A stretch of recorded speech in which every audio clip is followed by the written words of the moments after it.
For the man that once said... Because that's not my job. That's not my job. It's not my job to do that. And this... Well, I'm not pretending to be someone else. Scott Morrison sure took a liking to stepping into a lot of other people's jobs. They took our job! They took our job! They took our job! Ah, the mysteries of the world are revealing themselves. I guess the writing was on the wall. Scott Morrison had always been a man that liked to talk about Jobs. Jobs, jobs, jobs, jobs, jobs, jobs. We should have known that secretly Scooter was running around behind the scenes collecting ministerial jobs as if they were Pokemon. Gotta catch them all! With so many secret jobs, it's no wonder the poor guy didn't have time to. Hold a hose. It started with the revelation that Scott Morrison had himself appointed as the Joint Minister for the Health, Finance and Resources portfolios. This prompted the ex-PM to call his old mate Ben Fordham to clear things up. Are there any other portfolios that you assumed any control over? Not to my recollection, Ben. I'm pursuing that, but not to my recollection. So, health, finance, resources. That is my understanding. So, just the 3 additional ministries then? Right, got it. The ex-PM obviously went home, plucked a few remember berries, and realised he'd left a couple of ministries off his list. So jumped on Facebook and left a rambling statement where he added Treasury and Home Affairs to his list of jobs. That went over about as well as you'd expect, particularly with former Home Affairs Minister Karen Andrews. Karen had no idea, and now she wants his head on a platter. I had no idea that he had sworn himself into the portfolio that I was responsible for or any other portfolio. Based on what we know so far and the fact that there was a veil of secrecy, then it would be appropriate, in my view, for Scott Morrison to resign and to leave Parliament. Down south in Tasmania, Look out, Mr. Potato Head! was taking questions about ScoMo's secret jobs. Will you be encouraging the former Prime Minister to resign, though? No, I won't. And I've been clear in my comments yesterday where I dealt with this issue. After that, he handled the rest of the questions about as well as a number 11 facing Jeff Thompson. Well, I've dealt with that issue. Well, mate, I've answered. I think I've answered that issue. So, well, again, I've dealt with that issue. So, if there are any other issues about Tasmania, well, I'm not getting into hypotheticals. So, well, I'm the opposition leader, right? And the joy of being the opposition leader is that I'm not in government. The Prime Minister's announced a process. He's waiting on that legal advice, which they'll get back next week. And I would wait for the legal advice.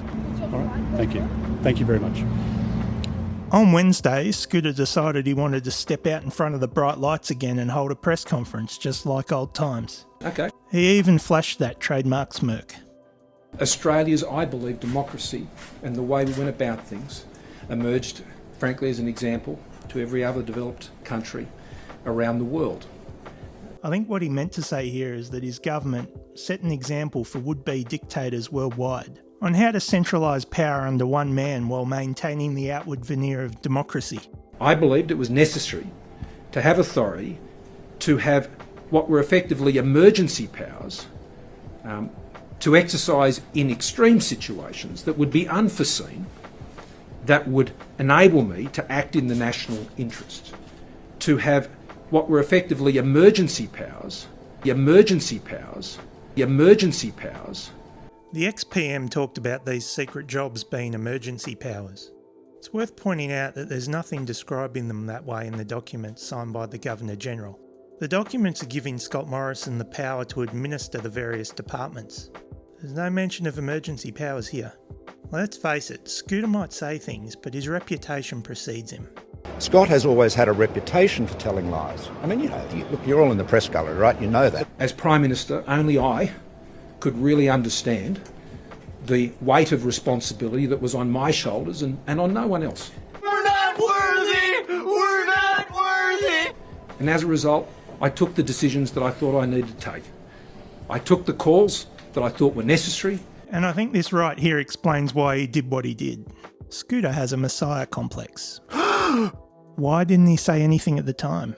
I think there was a great risk that in the midst of that crisis, those powers could be misinterpreted and misunderstood, which would have caused unnecessary angst in the middle of a pandemic and could have impacted on the day-to-day functioning of the government. No, that's not what I said. I said there was a possibility of this being misinterpreted. And frankly, the events of the last few days, I think, have highlighted how these things can be misinterpreted. There was emergency powers which I had put in place that were dealing with pandemic arrangements. The resources portfolio decision was not one of those. That was a separate issue that I determined to consider directly myself. I've been very open about that. That's what I've done. I took that decision. I took it lawfully. I took it in accordance with the process that was necessary to follow to make such a decision, and I believe it was the right decision. Watch and listen to this next clip carefully. Regret telling the authors of Plagued about this? No. And what I find ironic about that is I disclosed it. And what I find interesting about the book that has been written, which I have no interest in the book, I have no commercial interest in it whatsoever, but I cooperated with interviews that were done contemporaneously. That's a big word. Basically, it just means he was being interviewed at the time the events were happening. Contemporaneously, because a lot of political books are written, and a lot of things are written after the event where people fit events to the narrative they want to tell. That book was written based on interviews that were conducted at the time, in the middle of the tempest. So in 2020, you told the authors? Right. All I'm saying is they were contemporaneous interviews that were done over the course of the pandemic. And that's why I think it makes an interesting read, frankly, because it pretty much tells the story of what was an extraordinarily torrid time for the entire country. In the midst of all that ego stroking and self-flagellation, he revealed what is perhaps the most shameful part of this whole episode. Morrison confirmed that the book was written based on interviews conducted at the time events were taking place. So presumably he told two journalists who were writing a book that he'd appointed himself to a bunch of ministries, but he didn't bother to tell his own ministers or the Australian people. I can only assume that he was more than happy to tell all for the book as it helps build upon his Messiah story arc. ScoMo, the only man that can shepherd us through the darkest of days. The press conference ended in typical Scooter shouty style. And I sought to exercise those responsibilities as best I could in the circumstances I faced. And as a result, Australia came through and is seen around the world as one of the best performing countries through the course of pandemic from a health and an economic point of view, and that is something I'm extremely proud of, and I want to thank you all for your attendance today. We've had a quite robust and extensive conversation about all this, and I thank you for your attendance. He called on the media to respect the privacy of his family. And I just asked again, excuse me, the press conference I'm about to conclude. And we've had a lot of questions and I've been very happy to take them, and I think we've covered this material in a lot of detail. I simply asked something of you and your colleagues in the gallery, as I said at the end of my statements at the start of this press conference. Having come here today and having answered your questions to the best of my ability, I would ask that if you wish to be taking photos of me, or why you'd want to see me driving around the Shire, I don't know if that's terribly fascinating to the Australian public, but I would ask that you would not film my family, that you would not be standing on my driveway each morning as they go to school. I'd ask you to respect the privacy of my kids and my wife. We're moving on with our life. This from a guy who was quite willing to stick his family in front of any camera in the country, if it meant he'd get re-elected. I mean to say. Too soon. What's next for Scooter? I intend to go on being a quiet Australian in the Shire and in St George, doing my job as a local member, and I would ask you to respect the privacy of my family, and when we're out and about doing things as a family, or down at the Sharkies, seeing them make the semi-finals. All the best. I can see why we might not trust in governments. We don't trust in governments.